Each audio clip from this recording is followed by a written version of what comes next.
बच्चों, आज हम लोग कहानी लेखन का अध्ययन करेंगे। जानेंगे कहानी क्या है, क्या तत्व होते हैं और आप क्यों पढ़ रहे हैं कहानी लेखन। ठीक है। सबसे पहले तो आप यह जानिए कि कहानी गद्य साहित्य की वह सबसे अधिक रोचक एवं लोकप्रिय विधा है जो जीवन के किसी विशेष पक्ष का मार्मिक, भावनात्मक और कलात्मक वर्णन करती है। यह परिभाषा है कहानी की। एक दूसरी परिभाषा आप लिख सकते हैं जो नीचे दिया हुआ है। कहानी हिंदी गद्य की वह विधा है जिसमें लेखक किसी घटना, पात्र अथवा समस्या का क्रमबद्ध ब्यौरा देता है, जिसे पढ़कर एक समन्वित प्रभाव उत्पन्न होता है, उसे हम कहानी कहते हैं। ठीक है।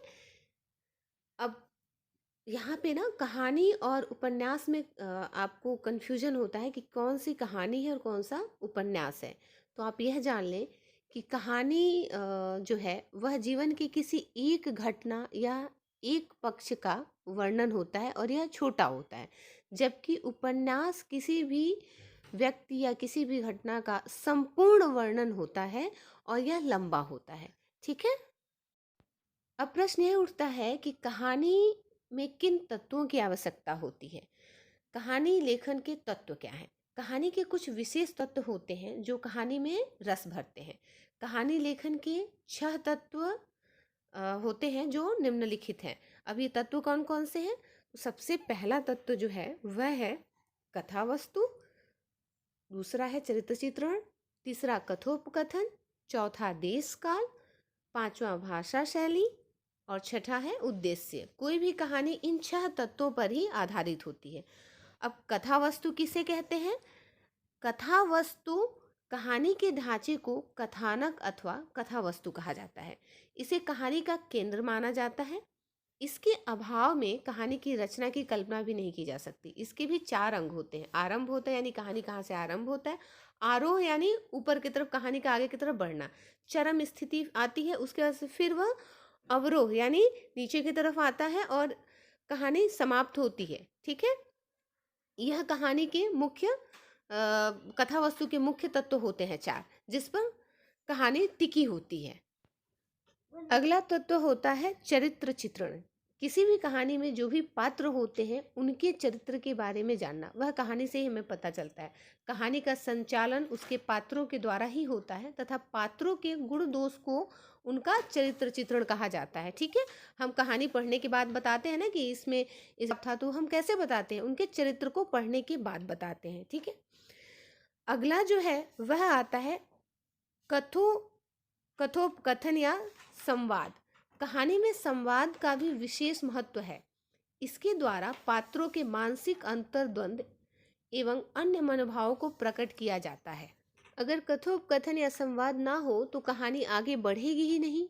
ठीक है। तो इसलिए यह जरूरी है किसी भी कहानी में होना। अगला तत्व जो है वह है देश काल या वातावरण। किसी कहानी को असरदार बनाने के लिए जरूरी है कि देश काल का पूरा ध्यान रखा जाए।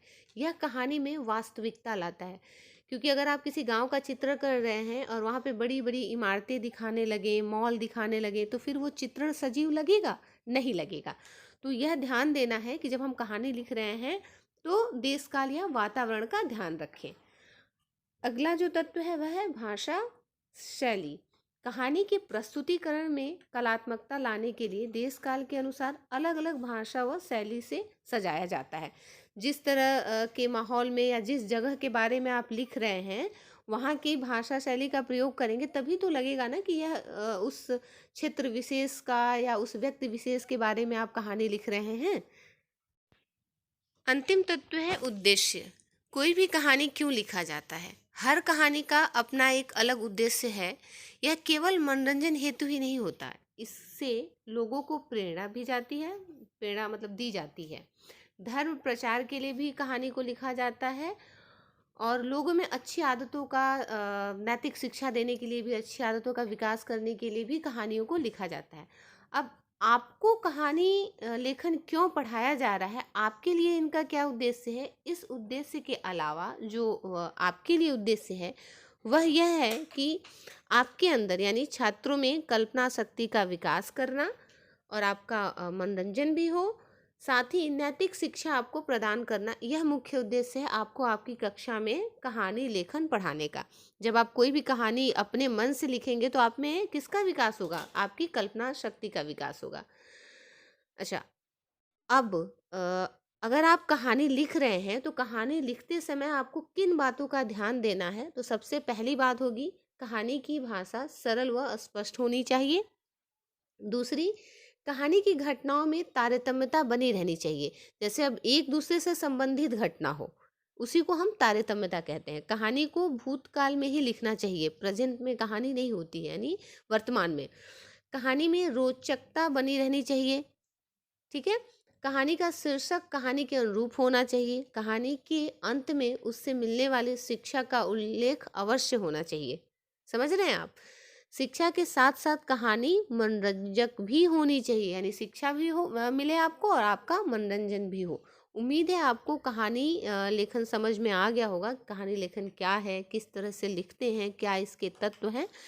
अब आप सभी लोग आपकी पुस्तक में जो कहानी लेखन पाठ दिया हुआ है, उसमें जो कहानियाँ दी हुई हैं उसको पढ़ेंगे और अपने मन से एक छोटी सी कहानी लिखेंगे।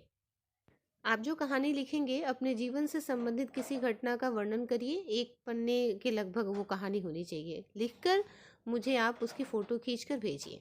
Thank you.